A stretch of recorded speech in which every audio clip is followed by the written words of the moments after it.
Good day. For this week, we are going to discuss Philippine Area of Responsibility or PAR. This is actually module number 5. Okay, so let's recall the things that you know about the Philippines. Ang Pilipinas ay isang archipelago and it is lying on the western side of the Pacific Ocean. It is north of the equator and it's about 1,000 kilometers from the Asia mainland. It is bounded on the west by the South China Sea, on the east by the Pacific Ocean, on the north by the Bashi Channel, and on the south by the Sulu and Celebes Sea. So these are the bodies of water covering the Philippines. Monitoring typhoon. So paano ba minomonitor yung typhoon? Okay, so ang responsible sa pagmamonitor ng mga typhoon ay ang PAGASA. And PAGASA does not only use the PAR or the Philippine Area of Responsibility, but there are actually 3 domains. So, isa lang yung Philippine Area of Responsibility or PAR. Then, meron pang isa, we have the Tropical Cyclone Advisory Domain. And the third one, the Tropical Cyclone Information Domain. So, if there is a particular weather disturbance in any of these areas or in any of these domains, magre-report na sa public si PAGASA.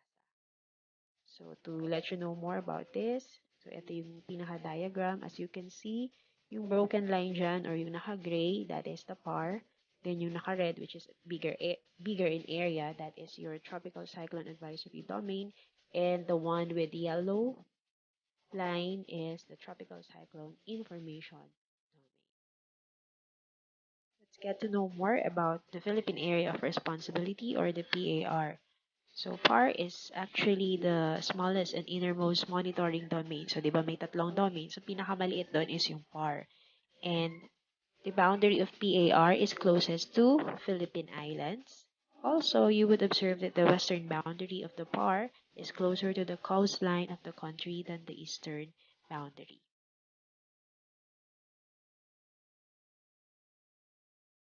And so, we have here plotting the PAR.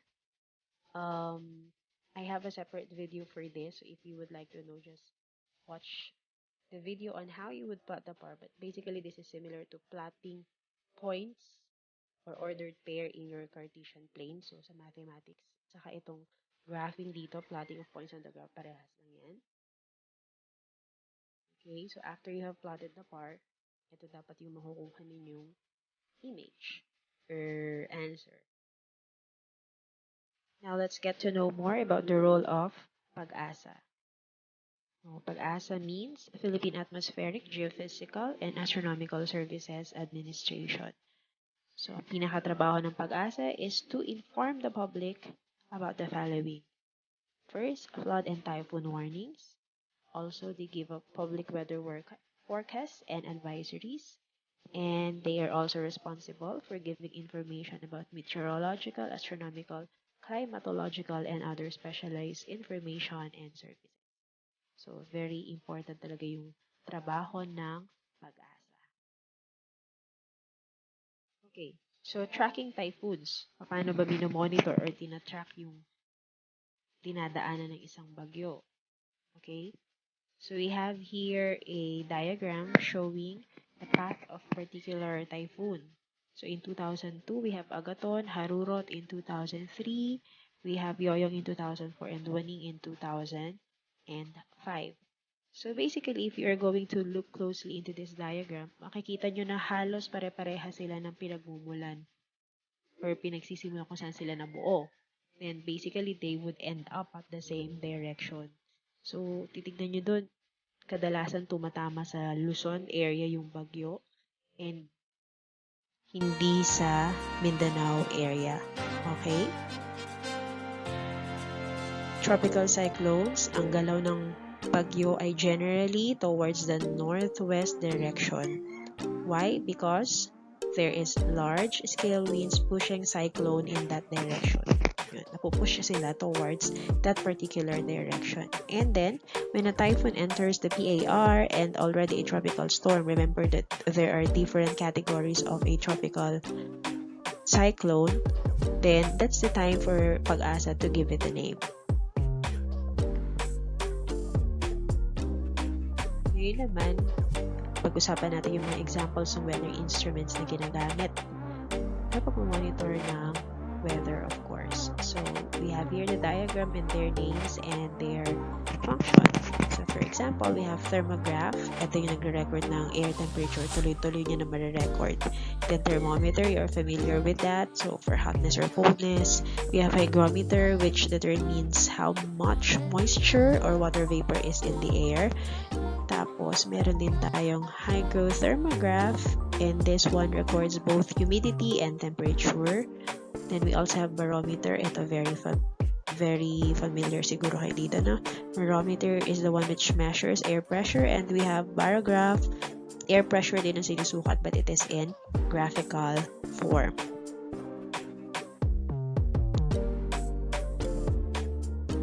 Now, to continue, meron pa tayong ibang weather instruments. And we have a ceiling light projector. We also have the ceiling balloon. 8-inch rain gauge. So, ito pang measure na to ng amount of rainfall. We also have another instrument for measuring amount of rainfall, which is the tipping bucket rain gauge. Tapos, meron tayong radioson, pang malakasan ng instrumento because it measures pressure, temperature, and relative humidity in the upper air. And we have wind finding radar, which determines the speed and direction of winds using radar echoes. Okay, now you are familiar with this. Actually, hinihintay nyo to kapag may bagyo, hintayin nyo kung ano yung signal number. Tapos aabangan natin kung walang pasok o may pasok pa. So, we have PSWS or the Public Storm Warning Signals. How many? So, we have 5. Signal number 1 hanggang signal number 5. Now, on this table, look at this lead time. Anong ibig sabihin ng lead time na yan? Pag sinabi kasi na sa balita na signal number 1, hindi agad-agad number 1 na. Okay, so the lead time or the waiting time is at least 36 hours. So within the 36 hours, magpo-proceed na sa signal number 1. And pag signal number 1, the wind speed is 30 to 60 kilometers per hour or kph. And since it's signal number 1, it would cause no damage or very light damage lang. Now, pag signal number 2 naman, within 24 hours yan. Okay, 61 to 120. Light to moderate damage. Signal number 3, 18 hours lang. Yan lang yung hihintayin mo tapos magsa-signal number 3 na or mararamdaman na yung epekto ng signal number 3 sa isang lugar. The wind speed is 121 to 170, so mabilis. It would result into moderate to heavy damage. Signal number 4, waiting time or the lead time is 12 hours, similar to signal number 5. So, yung number 4 and number 5, malakas na yan. For signal number 4, it's 171 to 220 kilometers per hour, and it's more than 220 kilometers per hour kapag signal number 5. Or kapag super typhoon na yan, it would cause very heavy to widespread damage. Now, these typhoon signals are dependent on the wind speed. Okay? So, ulitin ko, ang bagyo or ang PSWS ay hindi nakadepende sa amount ng ulan. Instead, it is dependent on the speed of the wind. Typhoons have names. And how are typhoons named? Since 1963, PAGASA has been giving local names to storms. But in 1998, or in some references, it says 1999, PAGASA held a Name a Bagyo contest which allowed Filipinos to send their proposed local names for typhoons. Then, from that contest, they were able to get a list which is a mix of both male and female names. Tapos, meron ding gender-neutral names ng bagyo such as Harurot, Sigsag, Kabayan.